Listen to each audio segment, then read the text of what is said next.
এক নম্বর ট্রেডারের স্ট্র্যাটেজি হল সেটআপ দেখে এন্ট্রি নেয়। এন্ট্রি নেওয়ার পর স্টপ লস টিপি সেট করে।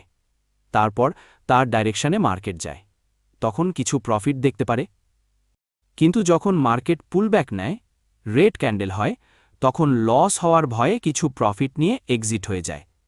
উদাহরণের জন্য মনে করো গোল্ডের দাম ১০০ টাকা।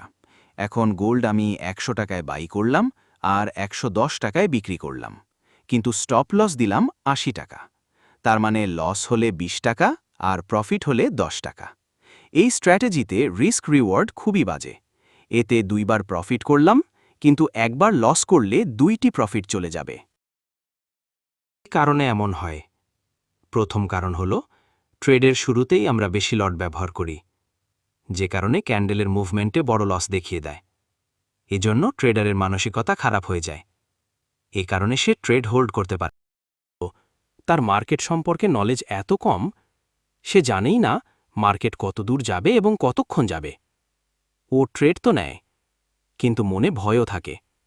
মার্কেট মনে হয় এখনই নিচে নামবে, এজন্য একটু উপরে উঠলে ক্লোজ করে দেয়। তৃতীয় কারণ হল ক্যাপিটাল কম থাকা।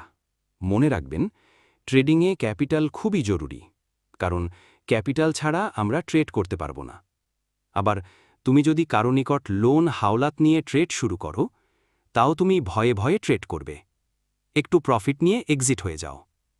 এজন্য যখনই ট্রেড করো, নিজের টাকা দিয়ে ট্রেড করো।